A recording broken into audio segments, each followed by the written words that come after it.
Alhamdulillahillazi arsala rasulahu bil huda wa dinil haq liyuzhirahu 'alad dini kullihi walau karihal musyrikun. Asyhadu an la ilaha illallah wahdahu la syarika lah wa asyhadu anna sayyidana Muhammadan abduhu wa rasuluh, amma ba'. Yang saya kasihi pengurusi majlis, pengurusi atau pengendali Masjid Ar-Ridwan Ulu Kelan, barisan lembaga atau jawatan kuasanya, yang saya kasihi dan saya amat hormati adun kawasan ini Ulu Kelan, yang berhormat Datuk Seri Haji Muhammad Azmin bin Ali. Tak lupa kepada ashabul fadilah, Tutu Imam, datuk-datuk, datin-datin, orang-orang besar kawasan ini, muslimin, muslimat, hadirin, hadirat yang dirahmati Allah. Pertama dan selamanya, menjadi kewajiban kepada kita merafakkan setinggi syukur pada Allah kerana nikmatnya terlalu banyak yang tak terhitung banyaknya.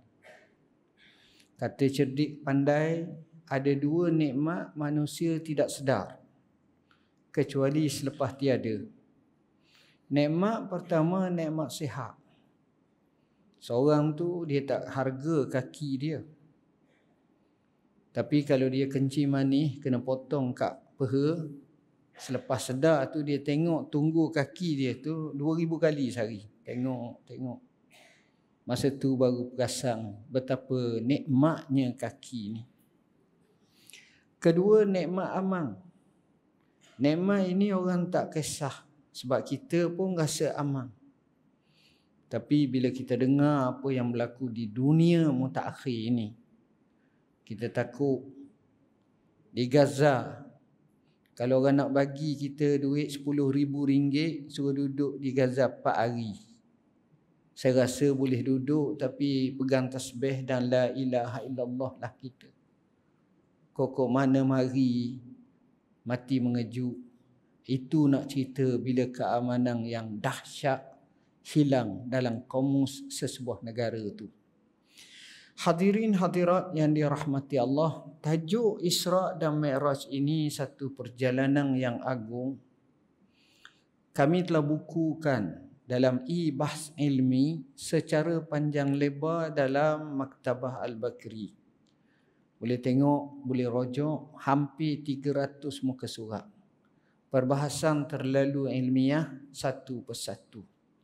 Jadi, kalau kita tahu peristiwa ini berlaku dimukaddimahkan dengan bedah dada, dengan datangnya borak, binatang berkaki empat yang lebih kecil daripada baral, lebih besar daripada keldai. Nabi naik jalan sampai ke Isra', sampai ke Baitul Maqdis, kemudian daripada situ di Mi'rajkan, naik sampai ke Sidratil Muntaha, bertemu dengan Allah. Setiap langit ada para malaikat, para nabi, daripada Nabi Adam, langit pertama, langit kedua Nabi Isa dan juga Nabi Allah Yahya, langit ketiga Nabi Allah Yusuf, langit keempat Nabi Allah Idris yang disebut wa rafa'nahu makanan aliyya, langit kelima Nabi Allah Harun, langit keenam Nabi Allah Musa, langit ke-7 Nabi Allah Ibrahim. Ada riwayat menyatakan bersandar di Baitul Ma'mur. Kemudian Nabi naik lagi sampai ke Sidratil Muntaha. Sidrah maknanya pohon bidara, Muntaha maknanya penghujung. Daunnya seperti daun telinga gajah. Dia punya buah dia tu besar seperti kilal hajar ataupun kalah-kalah hajar besarnya. Cantik yang amat sangat. Daripadanya terdapat 4 sungai, Nahrani Zahirani wa Nahrani Batinani, 2 sungai yang zahir dan 2 sungai yang batin, 2 sungai syurga, 2 sungai daripada Nil dan juga Furat disebut. Kemudian Nabi naik ke Mustawa, kemudian Nabi naik Nabi dengar sarifal qalam, bunyi goresan qalam. Kemudian Nabi naik ke Rafrah. Masa di Sidratil Muntaha, Nabi masuk syurga yang dipanggil Jannatul Ma'wa, yang disebut dalam surah An-Najm. Kemudian akhir sekali Nabi bertemu dengan Allah, dan akhirnya ditaklifkan salat 5 waktu, asalnya 50, tapi pahala tentak 5. Kemudian Nabi pulang. Cerita kisah keseluruhan ini Allah rangkumkan dalam ayat awal surah Al-Isra. Subhanallazi asra bi'abdihi laylam minal masjidil harami ilal masjidil aqsa allazi barakna hawlahu linuriyahu min ayatina innahu huwas samiul basir. Ayat ni pendek tuan-tuan, tapi ayat ini seolah-olah rumusan keseluruhannya. Memahami ayat ini yang kami syarahkan panjang, memaknakan bahawa kita yakin dan kita imani dengan apa yang Allah lakukan itu. Sebab itu dalam sebuah Quran tidak ada satu ayat pun dalam awalan surah bermula dengan subhana kecuali surah ini. Kenapa? Kerana subhana ini berada pada isim ataupun pada maf'ul mutlak dengan takdir usabbihu subhana. Kami mentasbih dan mensucikan Allah dengan maha suci. Kadang-kadang kita faham tak makna maha suci. Mungkin di kalangan kita faham kereta kita kotor, kita pergi kawas, kita bersih luar dalam, masuk enjin, bayar 40 riyal. Sudah bersih tu, comel, kemas, kita bagi lagi 40 riyal suruh bersih lagi. Bersih kali kedua. Tak puas hati bersih kali ketiga. Adakah kereta kita yang sifat suci bersih itu dinaik tarafkan menjadi kereta maha suci? Tak. Tetap panggil suci bersih gitu. Jadi mana maha suci? Dalam satu riwayat hadis menyebut tanzihum min kulli syai'in, mensucikan Allah daripada setiap sesuatu yang mengurangi, yang tak layak bagi Tuhan. Apa makna? Ada 2 makna. Makna yang pertama ialah segala apa yang Allah buat, jangan fikir logik akal, logik sains, ikut fizik, ikut matematik, ikut adab, semua tu hukum dicarikan adab. Sebab itu Isra' dan Mi'raj dipanggil mukjizat. Mukjizat ni maknanya umurun khariqatun lil awaid. Sebarang benda yang mencarikan adab. Dari segi adabnya nak pergi Mekah sampai ke sana sebulan. Tiba-tiba Nabi Allah sebut lailan. Lailan tu apa makna? Malam. Malam tu di situ dalam bentuk apa? Grammarnya dipanggil sebagai nakirah. Apa makna nakirah? Tak ada alif lam. Kalau biasa disebut walaili. Sekarang ni tak ada. Alif lam tak ada depan, dia tinggal lailan, tanwin. Apa makna? Maknanya tufidut taqlil. Malam tu bukan daripada pukul 7.30 sampai pukul 5.30 pagi. Tak. Amat-amat pantas. Bukan 8 jam Isra' Mi'raj tu peluh, itu hukum manusia. Sebab itu dalam beberapa riwayat Ummu Hani kata, aku tak sedar, aku rasa Rasulullah ada situ je. Betapa pantasnya peristiwa itu. Sebab mukjizat. Kerana hukumnya kun. Maka Allah kata apa? Fayakun. Iza arada syai'an an yakula lahu kun fayakun. Itu satu. Kedua, peristiwa ini Allah Subhanahu Wa Taala menyebut dengan kalimah tujuannya. Setiap satu ada tujuan. Kalau orang mari rumah kita, Assalamualaikum tuan, ya, boleh tak saya nak datang rumah? Dia pun mari. Dalam hati kita, dekat, datang ni nak apa? Mesti ada sesuatu. Tak payahlah macam anak kita, dak rajin cakap dengan kita, tiba-tiba mari duduk cakap baik. Ada macam ni. Hang nak apa mak sebenarnya? Dia pun bagi tahu. Sekarang kita nak tahu hijrah Isra' ni apa tujuan? Tujuannya apa? Tujuannya Allah sebut linuriyahu min ayatina. Tu je. Ira'atun rabbaniyah, tentang ayat-ayat Tuhan. Apa makna? Allah nak perlihatkan kepada baginda SAW akan ayat-ayatnya. Apa makna ayat di situ? Ayat ni ada dua. Ayat makruah, ayat manzurah. Sebagaimana kata almarhum Said Qutb. Apa makna? Ayat yang kita boleh baca seperti Quran, ayat yang kita boleh lihat seperti alam. Matahari, bulan, bintang, semua tu disebut la ayatil liulil albab, bagi tanda-tanda kuasa Tuhan kepada orang-orang yang mempunyai mata hati. Pujangga Arab menyatakan wa fi kulli syai'in lahu ayatun tadullu ala annahu wahidu. Pada setiap sesuatu itu ada tanda bahawa Allah itu Maha Esa lagi Maha Kuasa. Tengok maknanya ayat. Jadi nak tengok. Kenapa nak tengok? Kerana dengar tak sama dengan tengok. Saya dengar tadi ada orang accident lah. Teruk kata mati. Tapi perasaan tak. Tapi kalau dia tengok putus kepala, terburai pun, ngeri dia. Takut dia. Oi, janganlah. Silat-silat 3 hari tak makan. Tak lalu teringat. Tengok. Syekh, saya ni kaya. Contoh. Saya ni kaya. Tuan-tuan percaya tak saya kaya? Tengok basikal, motor, kereta, tengok keadaan bakar baju, jam pun tak mahal mana, tengok pula spek mata pun tak sapalah 10,000, 5,000 pun tak apa. Berapa ratus je tengok. Kaya kat mana kata. Percaya tak? Tak apa nak percaya. Tapi kalau saya pergi, jom mai sini. Pergi rumah, buka peti besi. Semua duit. Duit pula dolar.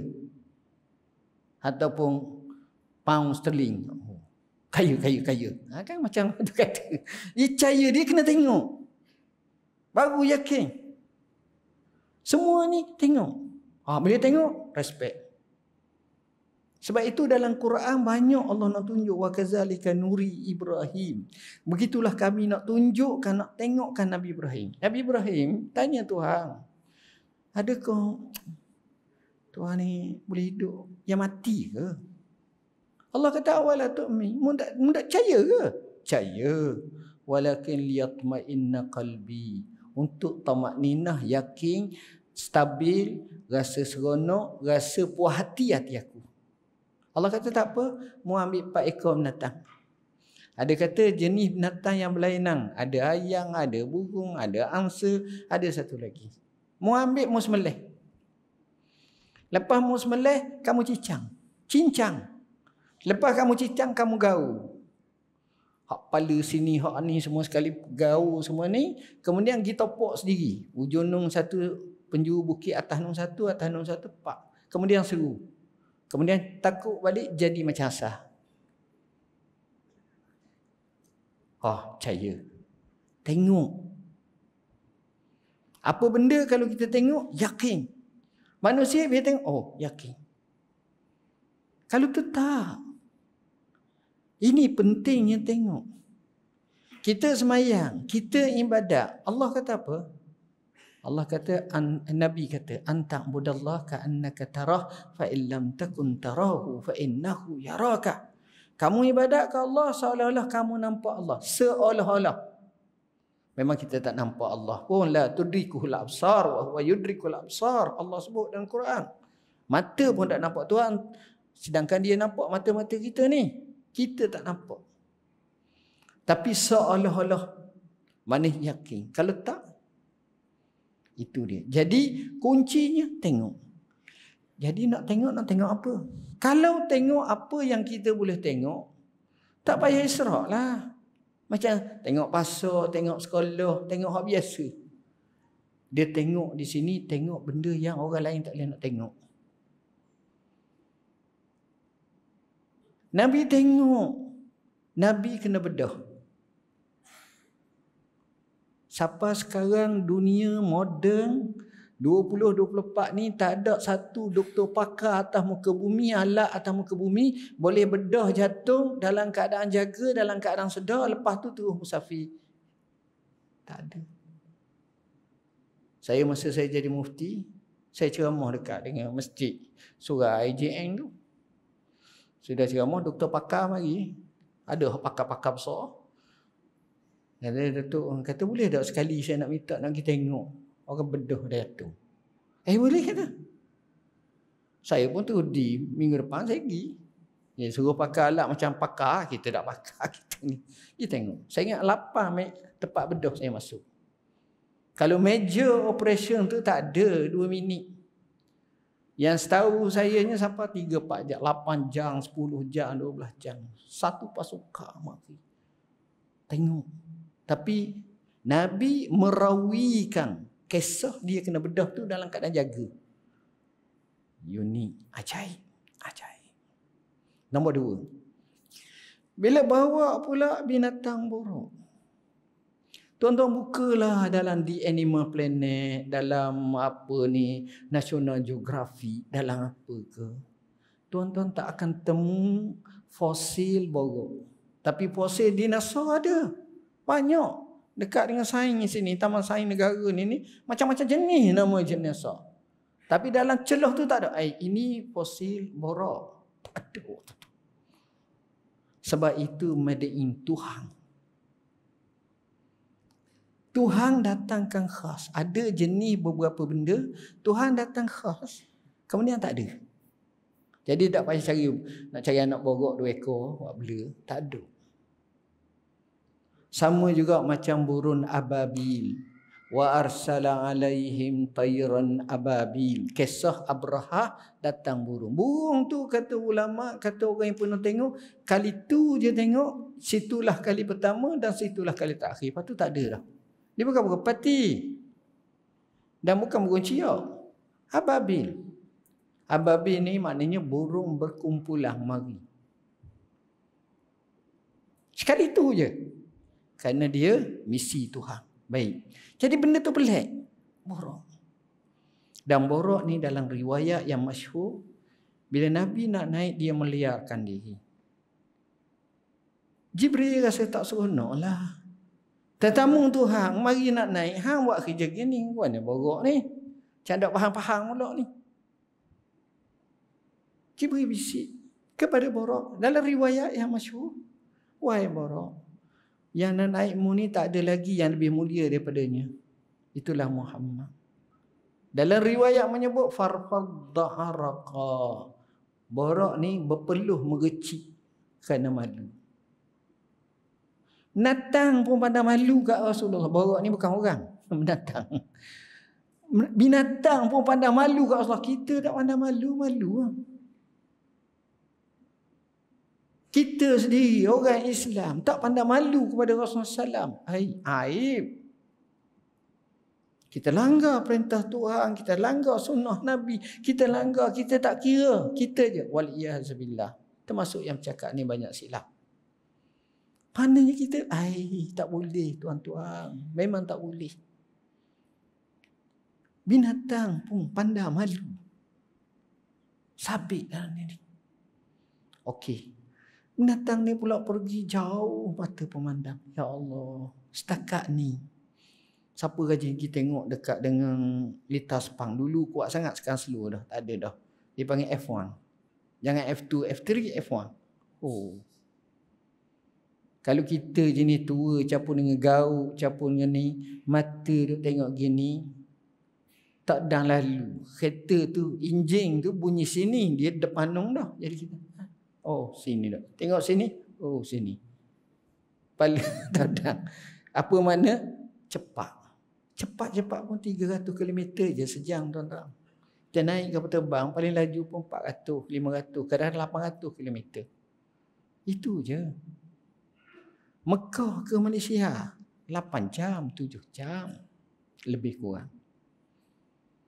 Tapi binatang ni cepat. Dan cepat ni kena minyak tinggi, petrol tinggi, kena DC, kena turbo, kena ni. Berlaku berjalan ni, seorang pun tak jaga daripada tidur. Lah, mesra alam. Tak ada pencemaran karbon dioksida, tak ada. Allah jadi. Ini manusia tak akan mampu buat. Ini Allah buat. Kemudian dalam perjalanan, Nabi tengok perkara pelik-pelik berlaku. Nabi tengok perkara pelik. Perkara pelik ni iktibar banyak. Antaranya, dia tengok iblis. Dia tengok Dajjal. Dajjal, Nabi tengok. Nabi tengok dunia. Nabi tengok Nasara. Nabi tengok Yahudi. Nabi tengok apa lagi? Nabi juga dunia dia tengok ifrit, jin ifrit, semua tengok. Kebanyakannya cakap satu bahasa je tuan-tuan. Ya Muhammad anzirni as'alka. Hei Muhammad, tunggu aku nak tanya kau. Tapi Nabi buat apa? Paling pun tidak, tengok pun tidak, terus. Setiap kali Nabi lulus ujian tersebut, Jibril kata, ya Muhammad, kalau kamu berhenti, kamu sahut, maka ramailah umatmu akan jadi Nasara, akan jadi Yahudi, akan ikut iblis, syaitan, akan ikut dunia. Tapi Nabi berjaya. Nabi berjaya pun ramai ikut juga. Kalau Nabi ikut, tak tahulah. Tengok. Soalannya, sebab apa Nabi selamat? Sebab dua perkara.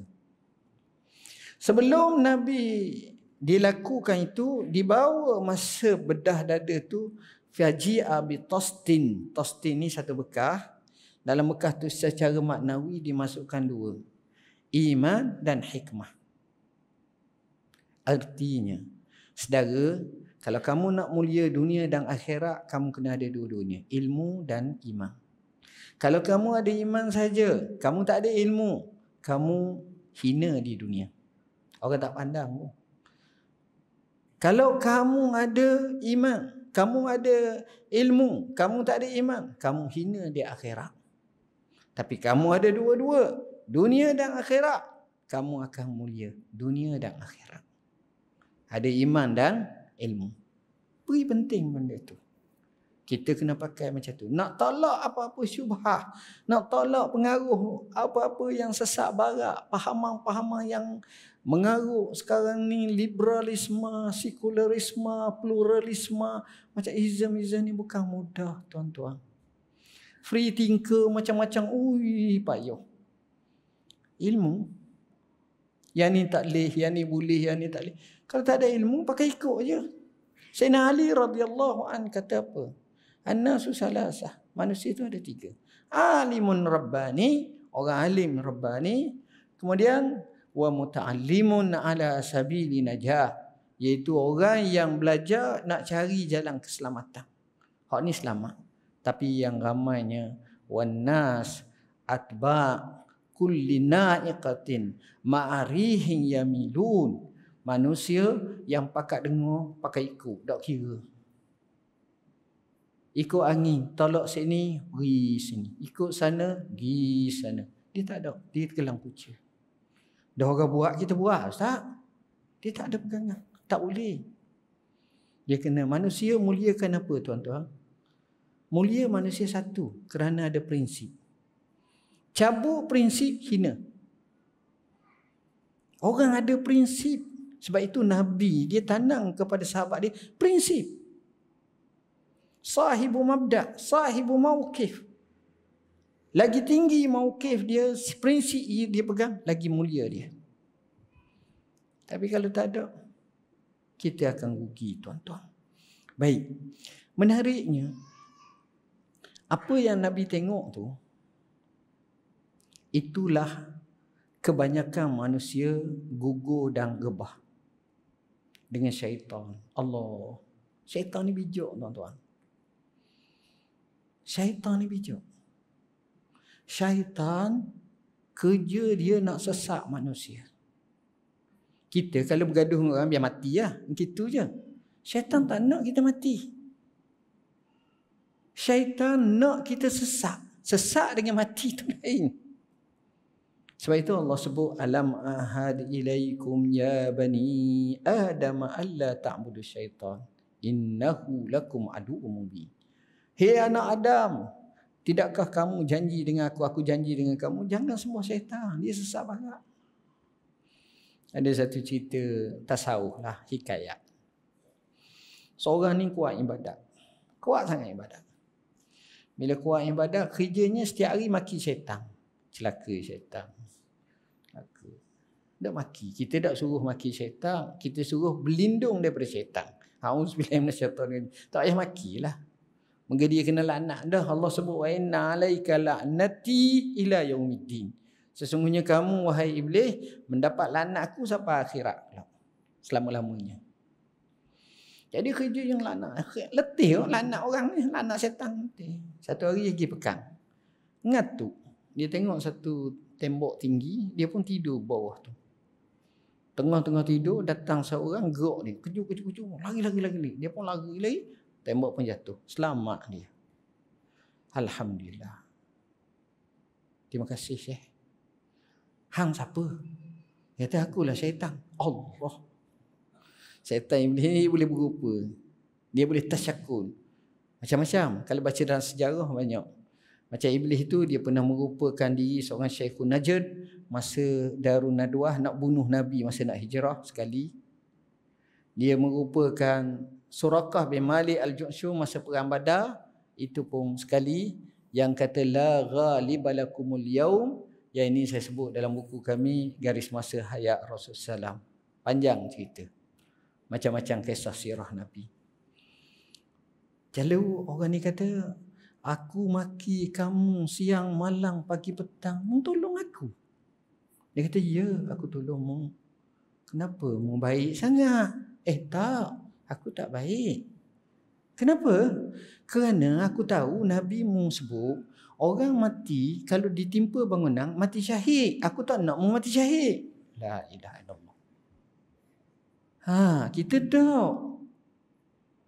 Lain tuan-tuan. Cara mikir ni kena betul. Kadang-kadang kita mikir tak. Biar cara mikir tu, jangan kita mikir sama dengan syaitan. Jangan. Kita mikir lain daripada syaitan. Macam Syekh Muhammad Mittul Sya'rawi. Dia cakap, dia panggil anak muda semangat. Dia kata kalau kamu tengok satu disko, ada anak-anak muda kita ni duduk dalam disko. Dia berpeleseran, berpeluk. Dia minum arak, dia berjoget, berdansa, dia ni. Apa kamu nak buat? Bom Habis. Oh. Okey, setuju. Kalau bom macam mana? Mati. Kalau mati macam mana? Biar dia kena neraka. Tengok. Biar dia kena neraka. Gitu. Syekh kata, tidakkah iblis dan syaitan juga mahukan mereka kena neraka? Ya. Alangkah baiknya awak dakwah, akhirnya dia bertaubat, dia jadi hamba Allah, dia soleh, dia kembali kepada Allah. Tidakkah itu membawa kebaikan jauh lebih baik? Baru mikir. Cara tu kena tengok. Kita tak selama-lamanya okey. Tapi bila kita tersedak dan kita boleh baik, jauh boleh tarik. Sebab itu dalam Quran, dalam hadis, ajar kepada kita untuk sentiasa bertaubat. Ya ayyuhallazina amanu tubu ilallahi taubatan nasuha. Taubat. Tak ada orang maksum. Yang maksum Rasulullah, para rasul. Tapi kita ajak baik. Poin seterusnya saya nak sebut ialah Masjidil Aqsa, dan ini yang terakhir sebab masa tak sempat sangat. Masjidil Aqsa. Satu ayat ada dua masjid disebut. Satu ayat. Ni je satu-satu ayat ada dua masjid. Masjidil Haram, Masjidil Aqsa. Kenapa tak Masjid Ar-Ridwan? Di Malaysia ke apa ke tak? Masjid Aqsa. Kerana dalam riwayat menyebut rumah yang pertama atas nama ibadat ni Kaabah. Inna awwala baitin wudi'a lin-nasi lallazi bi Bakkah mubarakah. Itu pertama. Kerana hadis Abu Dzar menyebut Masjid yang kedua selepas daripada Masjidil Kaabah ataupun Masjidil Haram tu Masjid Aqsa. Nabi ditanya, "Kam bainahuma?" Berapa jarak pembinaan antara kedua-duanya dari segi masa? Dia jawab, arba'una sanah ataupun arba'una ama. 40 tahun. Selepas Masjid Aqsa, Masjid Haram, Masjid Aqsa. Kedua, Masjid Aqsa ni dia kiblat pertama orang Islam sebelum dipindahkan ke Masjid Kaabah yang disebut qad nara taqalluba wajhika fis sama' falanuwalliyannaka qiblatan tardaha fawalli wajhaka syatral Masjidil Haram. Tu. Peristiwa ni berlaku dekat Masjid Qiblatain di Madinah. 2 rakaat pertama Nabi menghadap ke Baitul Maqdis, 2 rakaat kedua Nabi menghadap ke Masjid Haram atau Masjid Kaabah. Ketiga, kerana Masjid Aqsa ni adalah kawasan yang Allah istimewakan, bukan zat masjid saja. Allah sebut ayat selepas tu allazi barakna haulah, yang kami berkatkan sekelilingnya. Sebab itu orang duduk Masjid Aqsa ni istimewa. Dia dapat berkat. Berkat ni tuan-tuan, apa makna berkat? Dalam bahasa Arab, berkat maknanya al-khairul katsir, kebaikan yang banyak. Ibn Abbas radhiyallahu anhuma menafsirkan berkat ni ada 2. Barakatun dunyawiyah wa barakatun diniyah. Berkat yang disebut dalam nas ayat ini sama ada berkat dunia ataupun berkat agama.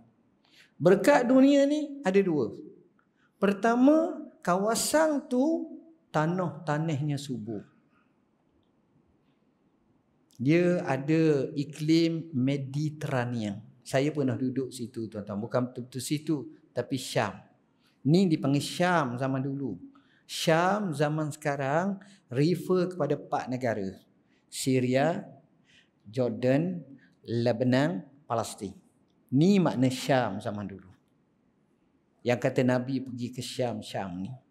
Dan Syam ni ada 2 maksud.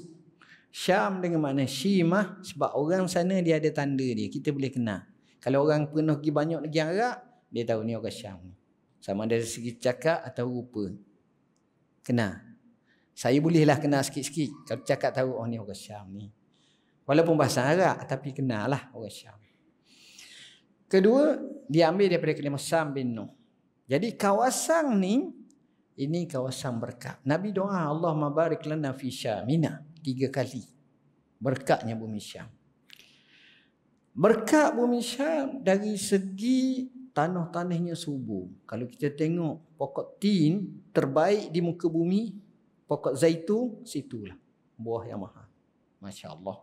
Orang panggil minyak zaitun. Buah delima tuan-tuan, saya pernah tengok di Syam, besar kepala kita. Pergi ke jalan Tengku Gamang tu besar ni ya. Sutir-sutirnya. Besar kepala. Ya Allah, besar. Subur. Buah tembikai besar. Besar ni, sebiji-sebiji. Main jabas. Bahasa persuratan ni panggil betir. Ni panggil jabas. Oh, besar ya Allah. Saya pergi datang Syria, mula-mula datang 94. Orang jamu, kawan-kawan kita jamu. Dia jamu sedulang. Buah anggur, kata baik Datuk ni.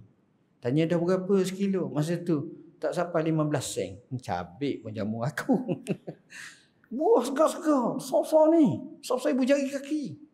Tanah subur. Dan banyak lagi. Kedua, kawasan tu terkenal dengan nega, tuan-tuan. Allah sebut li'ila fi Quraisy ila bihim la rihlat asy-syita'i was-saif. Ini memang kawasan nega. Siapa dia rajin main saham. Tak rajin pun rajin dengar. Malaysia selalu sebut kalimah bursa saham. Orang tanya bursa ni apa? Mana bursa? Kita pun tak tahu bursa. Orang sebut bursa saham Kuala Lumpur, bursa saham. Bursa tu daripada kalimah bursah. Bursa. Tu nama satu tempat. Yang tempat nega. Jadi panggil kalimah tu sama ni. Dan saya duk saka pasar-pasar pun yang sebut bazar, pasar ni itu pun ada kena-mengena juga. Dia ada banyak bahasa tu hampir similar, dekat-dekat. Maknanya duniawiyah besar. Kedua, berkat diniyah. Apa makna? Semua kitab langit yang 3 turun kawasan tu. Taurat, Injil, Zabur situ. Para nabi ramai daripada situ. Tuan-tuan sebut nabi apa? Nabi Adam dialah daripada syurga. Tak lain tu. Kita ambil Nabi Musa. Walaupun Mesir penuh tinggal situ. Nabi Yusuf ada situ. Ada hari ni Aqsa daripada Working Aqsa daripada Indonesia mari temu hamba. Kumpulan tang tadi. Dia ikut kapal flotilla hak kena di Israel tu 10 ke 15 tahun lepas flotilla. Saya tanya dia macam mana masa kena. Dia kata sejam je. Pokok ni mari pang tembok ni. Tapi Turki lawan dia kata. Dah awak duk dek apa? Dia kata dek 4. Hak atas dek 5. Hak 5 tu orang Turki semua lawan. Mati. Lawan dia. Dia kata lepas tu kena tangkap. Kena tangkap bawa. Lepas tu dia kata bawa ke pelabuhan Ashdod. Ashdod tu kawasan dekat dengan pelabuhan Israel lah. Kemudian bawa pula ke satu tempat. Dia kata situ tempat orang kata Nabi Allah Yusuf kena masuk dalam telaga tu. Fi ghayabatil jubbi. Tengok kawasan tu Nabi Yusuf. Nabi Zakaria, Nabi Yahya situ. Nabi Isa di situ. Nabi Ibrahim walaupun daripada Babil duduk situ.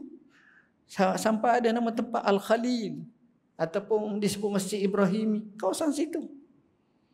Mana kawasan ni terkenal dengan orang panggil agama Samawi banyak di situ.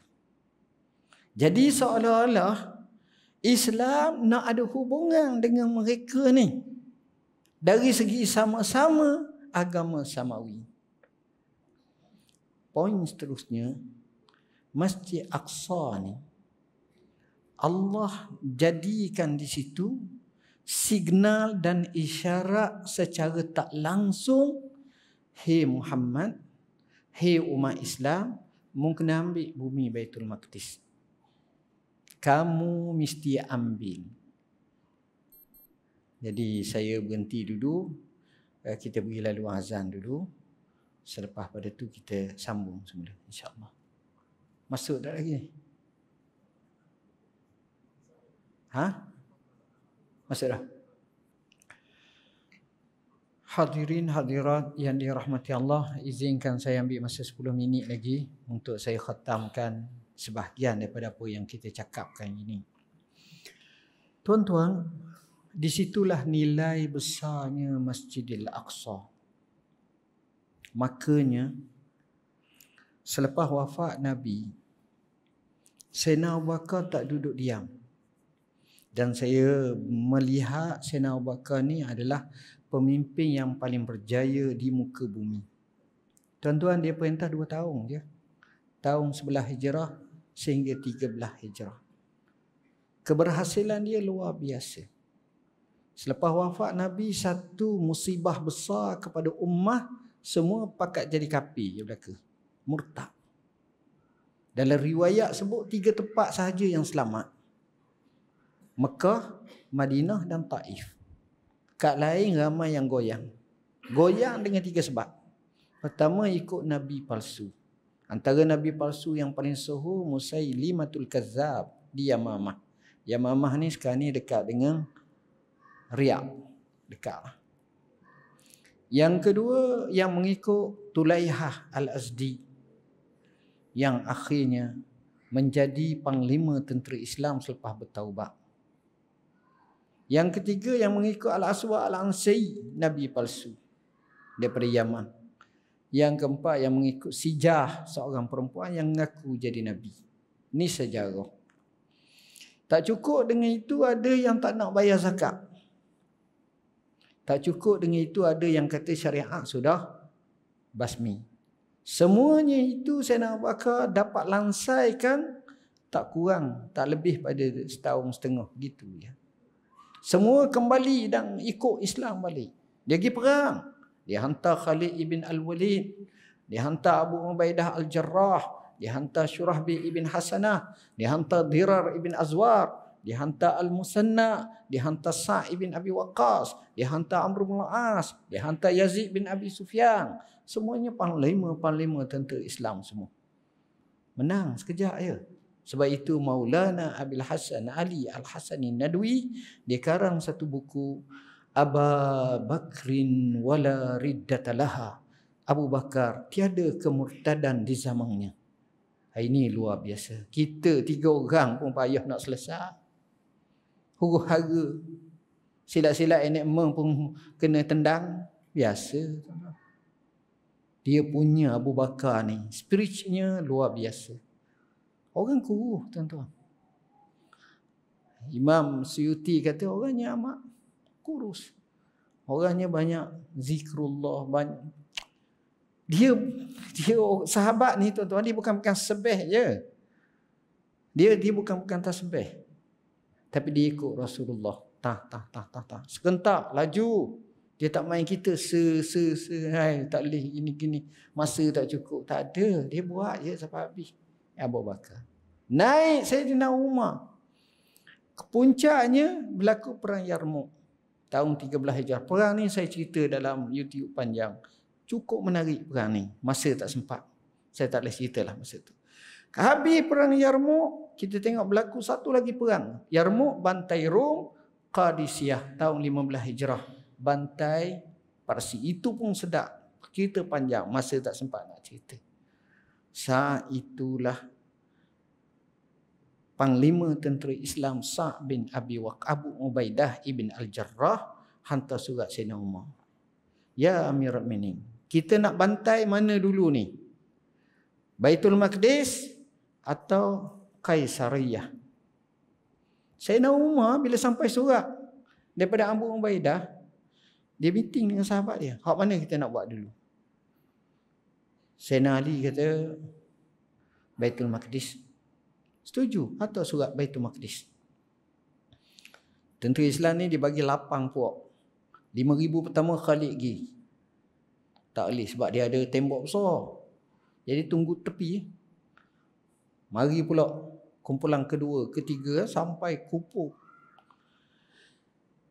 Nak kepung tu ambil masa 4 bulan. Tak boleh nak kepung. Dalam tu pula mereka jaga dengan sungguh-sungguh. Akhirnya makanan dah habis, ni dah habis tak tahan. Padri agung mereka namanya Safarianus hantar surat kepada Panglima Tentera Islam Abu Ubaidah, kami boleh buka dengan syarat Panglima pemimpin agung kamu datang. Abu Ubaidah hantar surat ke Madinah. Sampai Madinah, Sayyidina Umar meeting kali lagi. Kena datang ke tak? Sayyidina Osman kata tak ayah. Pada mereka je sesah. Sayyidina Ali kata kena. Sayyidina Umar kata kenapa kena? Kesian orang Islam. Kepung lama sangat 4 bulan dah degih. Tak ada yang masuk tembok tuan-tuan. Tak ada yang masuk. Atas tu dia jaga. Sayyidina Umar kata saya pilih pandangan Sayyidina Ali. Dia pun lantik Sayyidina Ali jadi gubernur situ, dia pergi. Sayyidina Umar ni pelik. Memang pelik. Masa dia jadi khalifah terbukti kehebatan dia. Dia manusia ni kita tak tahu hebat dah hebat melainkan dia pegang jawatan. Kalau cakap ni Syekh latih saya lah ketua pengurusi masjid ni. Kalau saya jadi. Kalau tu tak jadi tu. Sungguh. Jangan cakap, jangan janji banyak lah. Tak ayah. Oh cabut Syekh. Entah. Ada bahagian. Entah ada. Jawab dia. Habuk pun payah. Dia tak. Dia cara tak. Sayyidina Umar tuan-tuan apa yang dia buat? Sayyidina Umar yang pertama sekali bila dia pergi.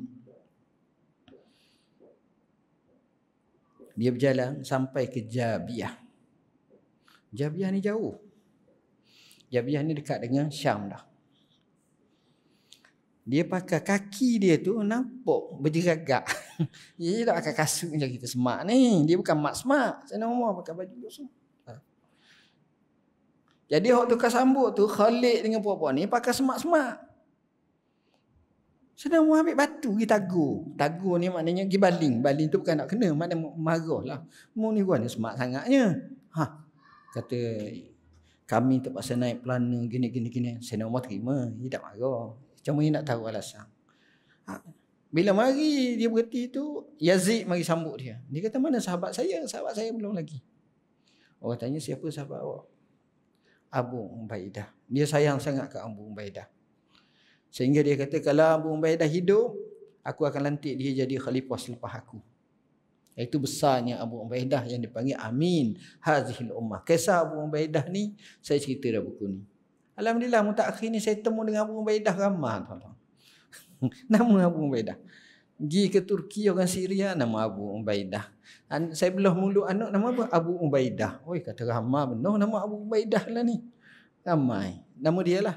Saya pergi ke Jordan, saya pergi maqam Abu Ubaidah. Hak sebenar Abu Ubaidah. Abu Ubaidah tengok ni, Abu Ubaidah bagi dia persalinan baju cantik. Naik kuda. Kuda tu nama Barzuan. Nama apa? Barzuan. Sayyidina Umar lompat. Sayyidina Umar tinggi lompat takut. Kuda tu dia jadi mangguk. Nyombong. Lompat tinggi. Sayyidina Umar turun. Lepas kuda tu. Pang. Dia kata, semoga kamu dihina. Siapa aja mu gini-gini. Sayyidina orang sombong ni, bukan saja orang sombong Sayyidina Umar tak suka, kuda sombong pun tak suka. Main tu Umar ni lain tuan-tuan. Dia jalan, syaitan lagi ikut jalan lain. Kita tak mari dekat member. Ini dalam riwayat sahih. Sayyidina Umar ni syaitan takut. Saya rasa dalam masjid ni, kalau Sayyidina Umar mari, semua warak semua, subhanallah. Dua atas spek kot ni, subhanallah. Dia hebatnya, kalau dia rotang orang tu jadi baik dah. Lepas tu baik semua. Sekali rotang. Sehingga mereka kata, wallahi, tongkat yang Sayyidina Umar rotang itu lebih tajam, lebih hebat daripada mata pedang yang dimiliki oleh Hajjaj bin Yusuf As-Saqafi yang selalu bunuh orang. Dia warok tuan-tuan. Sayyidina Umar kata selepas pada tu, dia tak naik, dia naik unta dia balik ataupun keldai dia balik. Pakaian pun dia buang balik, dia pakai hak lama. Allah, hebat. Sampai masa nak masuk tu, orang hok duduk dalam tembok tu tengok ni kata Amirul Mukminin datang, Khalifah Islam datang, mereka tengok. Hok manusia dah tahu ni. Kenapa? Sebab pengalaman mereka, kalau Raja Rom datang besar maharaja tu dengan gundiknya, dengan gajahnya, dengan ni tak ada, hok manusia tak kenal. Cari-cari orang tertulah Umar. Terkejut semua. Kemudian dibuka. Mari tengok Sayyidina Umar perhati. Atas bawah. Khalifah baju lebih buruk daripada pegawai-pegawai dia. Mana ada zaman sekarang tuan-tuan, tak temu. Kadang-kadang kita tengok driver hak boh je lebih hebat pada boh. Learning jangan main. Dulu akhirnya mereka kata, demi Allah, kami baca dalam kitab-kitab lama kami, orang yang dapat buka kota Baitul Maqdis persis macam orang ni lah. Sayyidina Umar nak pergi buka ni, beri anak kunci. Sayyidina Umar, sahabat kata, ya Amirul Mukminin, tolong pakai baju kalih peluru lah. Zaman kita gak pakai baju besi lah. Agakkan kau orang panah curi ke apa ke. Sayyidina Umar ni jenis backing story. Kullan yusibana illa ma kataballahu lana huwa maulana. Sayyidina Umar kata, tidak kena pada kita melainkan Allah tentu dah. Dia Tuhan kita. Kalau tak cukup modal jangan buat, tuan-tuan. Dah jangan. Dengar boleh. Dia lain, dia iman dia. Kita ni lain. Tuan-tuan, bila dia masuk, Dia cakap macam Rasulullah cakap. Dan ucapan itu 400 tahun kemudian diulang oleh Salahuddin Al-Ayyubi. Salahuddin saya tak nak cerita. Kami sudah buat kisah dia panjang dah. Sayyidina Umar bila masuk. Nombor satu dia kata, siapa balik rumah dia selamat. Siapa dia pergi berlindung ni selamat. Selamat, selamat, selamat, selamat. Kamu bebas semua, kamu bebas semua. Kamu tak ada apa. Hanya bayar jizyah, kamu kata. Sudah lewat kenyataan gitu semua sekali. Dia patah balik. Dia duduk dalam kemah tu. Orang kata, dah, ya Amir apa ni? Ni kan ditutup balik, payah pula kita ni. Dia kata, Allah. Sayyidina Umar ni, ya Allah. Esok kan tu dia siap dah draft. Draft perjanjian. Dia masuk. Sayyidina Umar ni dia cerdik. Dia cerdik. Dia masuk. Masjid Aqsa dia tengok. Dia pun tanya Ubay bin Ka'ab. Ubay sahabat Nabi. Yang paling pandai baca Quran. Dia kata, Ubay, kamu rasa kat mana tempat Nabi semayang masa Isra' tu? Kat Mi'raj tu, kat mana? Ubay kata, kita tengok batu, kita depa dengan beberapa depa, ke arah ni, situlah tempat Nabi semayang.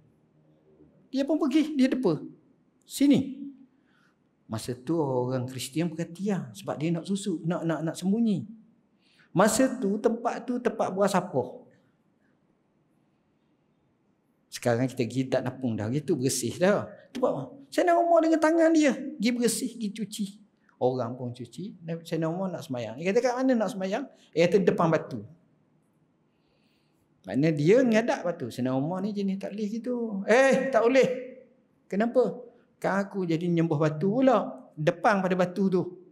Sayyidina Umar ni dia punya pandai. Pergi depan. Semayang. Sudah semayang.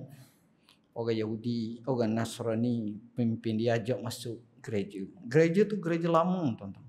Antara gereja tersuci bagi penganut agama Kristian, terutamanya Ortodok. Tapi itu hak sebenarnya, bukan di Rom tu. Rom tu kemudian dah. Saya masuk dalam gereja tu. Dalam tu ada banyak patung. Patung Jesus. Sayyidina Umar masuk. Tiba-tiba masuk waktu semayang. Bila masuk waktu semayang, Sayyidina Umar pun minta izin nak semayang di luar. Mereka kata, tak apa ya Amirul Mukminin, semayang ni kita sediakan bersih. Ni tak bersih ke? Bersih. Kenapa tak nak semayang? Sayyidina Umar beri alasan. Saya bimbang satu masa nanti umat Islam girapah gereja kamu jadikan masjid. Aku tak nak macam tu. Tengok tasamuh, toleran tinggi umat. Dia pergi keluar. Bila dia pergi keluar, dia semayang. Tempat dia semayang tu dinama Masjid Umar. Tapi masjid tu tak ada kelebihan apa-apalah. Yang ada kelebihan Masjid Aqsa sebelah tu. Yang Nabi sebut dalam hadis.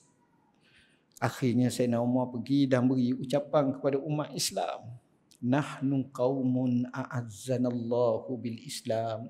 Famahma ibtaghainal izza bighairi ma a'azzanallah azallanallah. Kita ni kaum yang dimuliakan oleh Allah dengan Islam. Kita carilah kemuliaan lain, kita tak akan dapat kehinaan yang kita dapat. Kau carilah mana-mana pun, tak. Ujung hina. Tapi Islam lah yang memuliakan kita. Jadi kalimah itu menyebabkan sahabat pegang betul-betul kena ikut Islam. Lepas pada mereka tinggal sikit, 400 tahun kemudian gerakan Salibiyin datang, bunuh puluhan ribu, semelih umat Islam. Hampir 100 tahun, 90 tahun bangkitnya Salahuddin Al-Ayyubi pada tahun 480 lebih, boleh buka kali kedua. Tapi saya tak nak cerita hak tu. Yang pentingnya Islam, tuan-tuan. Dengan sebab itu, apa benda kita kena belajar. Contohnya kita nak Ramadan ni, kita faham buku tentang Ramadan. Kita nak umpamanya anak-anak kita berjaya belajar. Ni cuti sekolah ni. Saya sebut anakku, inilah nasihat abah. Tinta nasihat untuk penuntut ilmu. Kita nak rumah tangga kita bahagia. Kita bukan nak pergi ke hospital bahagia. Tapi nak rumah tangga kita bahagia. Rumahku, syurgaku. Kita baca. Masa tuan-tuan, hidup kita tak tahu berapa lama. Ambil betul-betul masa-masa peliharalah.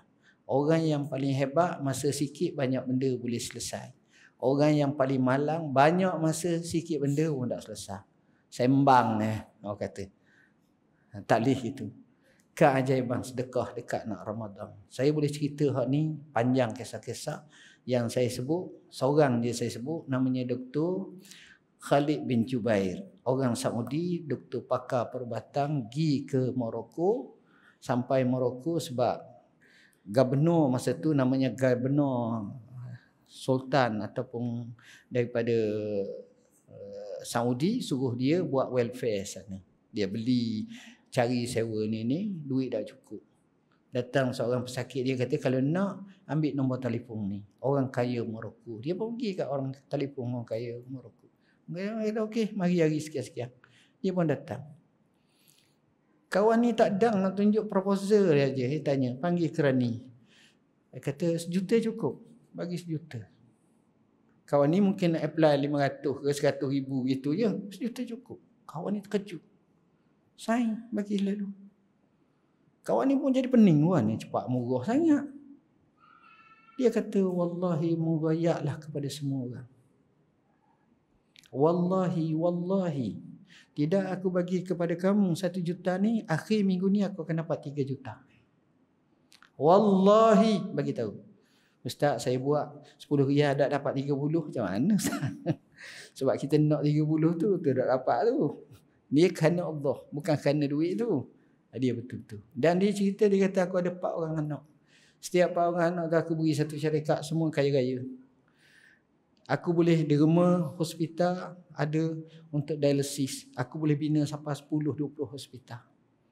Allah bagi pada aku. Ini pinjaman daripada Allah kepada aku bagi je lah. Tak kisah untuk kamu nak. Ada orang macam tu. Ni sedekah. Dan kalau nak tahu siapa dia yang sedekah paling banyak, ramailah. Paling banyak. Paling banyak lain, paling ikhlas lain sedekah. Antara yang saya temu namanya, yang saya baca lah, namanya Ar-Rajihi, Sulaiman Ar-Rajihi Bank. Yang ini dia sedekah saja tak kurang daripada 16 bilion dolar. Kita 16 ringgit pun payah. 16 bilion. Kaya, Masya Allah. Dan bab fadilat sedekah kita sebut dalam buku, sebahagiannya dalam buku ni. Nabi sebut wasadaqatu burhan, sedekah itu saksi di hari akhirat kelak. Jadi sekadar itulah dulu, mohon maaf lebih dah masa. Aku qauli hadza wa assalamualaikum warahmatullahi wabarakatuh. Bismillahirrahmanirrahim. Allahumma faqihna fid din. Sallallahu alaihi wasallam.